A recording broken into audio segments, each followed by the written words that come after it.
Hello, and thank you for watching this short video, which is a reflection for 2012.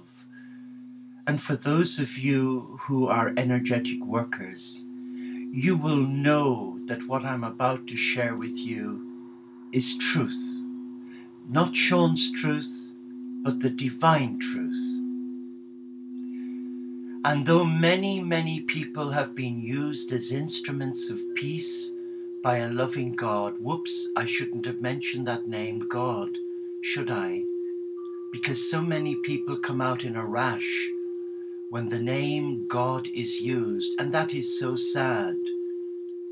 Because the creator of this beautiful planet we call Earth was created by a higher power, and though language fails me to find another word to replace God, my heart is saying I should honor the name God, but respect that many people have been wounded in the name of that loving God. And I am not here to sit in judgment. I am here as an olive branch. But this shift associated with 2012 is not something that I have conjured up out of a bag of tricks. This shift is a divine shift, and it's embracing Mother Earth to activate her love for mankind. Yes, Mother Earth has continued to love each and every one of us. But the analogy I was given this morning before doing this video, whilst washing up in the kitchen after breakfast, I was drawn to look at a tomato and an egg. And I thought, what's that all about? A tomato or an egg? And before me, I have a tomato and I have an egg. And the two represent something quite unique. Let's look at an analogy. Many of us today who are closed like the egg, having a family of 12 hens, we love the fresh eggs that they bring us. But for the egg to retain its goodness, it needs to be encased in a hard shell, made up of calcium and various other minerals from Earth. But the egg can represent you or me if we are closed. If we are closed to the energetic shift of divine love that is now happening on planet Earth and is affecting every human soul that God, the divine, the creator, the I am presence, breathed life and love into that soul.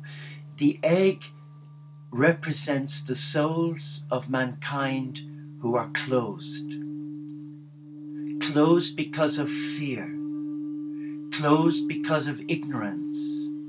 Closed because of an unwillingness to allow the shell soften. For example, if you want a hard-boiled egg, you boil it in water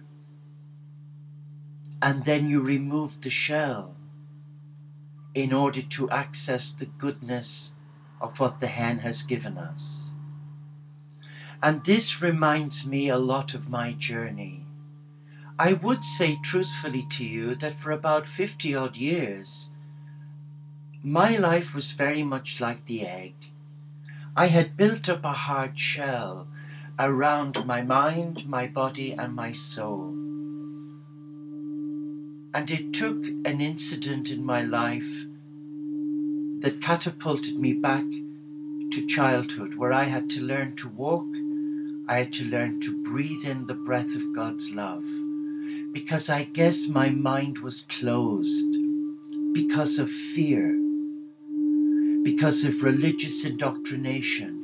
And here I am not condemning my beautiful religious family, the Catholic Church. I have a love for my church.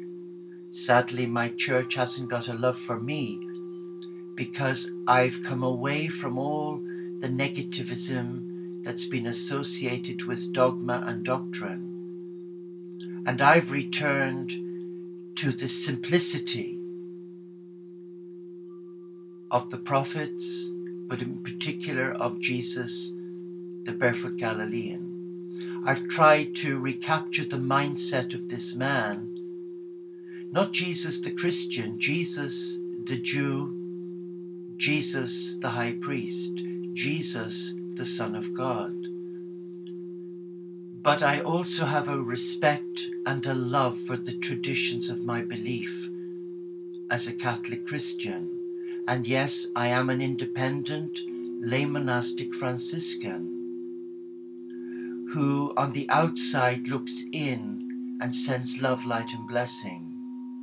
But I still uphold a lot of the wonderful rituals and traditions and the prayers that I used as a nursing monk many years ago. But in that spiritual family, I was really an egg.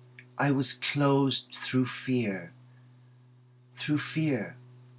And then through illness, 14 years ago, the egg was smashed into little pieces. It hadn't been boiled, but the eggshell came away and the contents splattered. And that was the sum total of my life. But with God's love and the support of Mother Earth, the archangels and the angels, the messengers of love, I was empowered to self-heal. But that didn't happen overnight. That has taken a journey of many years. And even to this day, I'm still learning to let go and allow my heart come out of its comfort zone. Like the egg, I was once closed to God's love and truth, but now I'm free. And here's where the tomato comes in. The tomato is soft, and within it there are many seeds. And those seeds are the prayers that we offer for peace.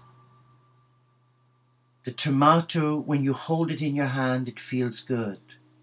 And that reminds me of the blue lights flashing behind me, of the mystical heart of love. I'm not here to convert you. I am here to share with you.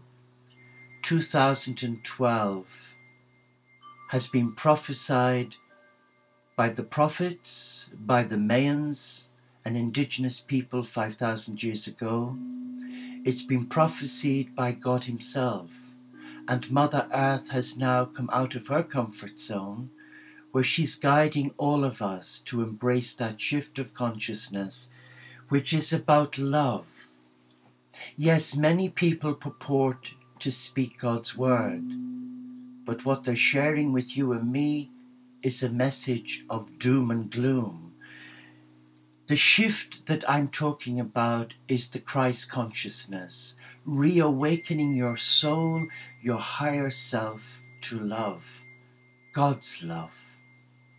Not reawakening your soul to follow a religious path, because the Divine One does not do religion. That's man's way of connecting with God.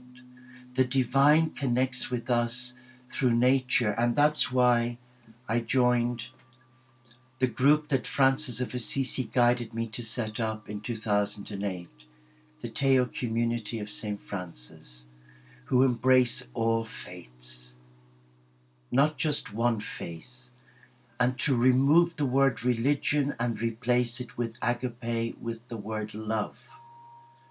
So this shift of consciousness is about embracing your heart, about embracing love, and about becoming a vehicle of that love. And we have nothing to fear if we surrender our heart to that love. So today, you and I have a choice to remain the egg with the hard exterior, closed to that love, locked in a mindset of fear, of doubt, procrastination, selfishness, anger, or to embrace the softness and the beauty of the tomato. A poor analogy, yes, I know, but the two, I was guided to use them in this short video.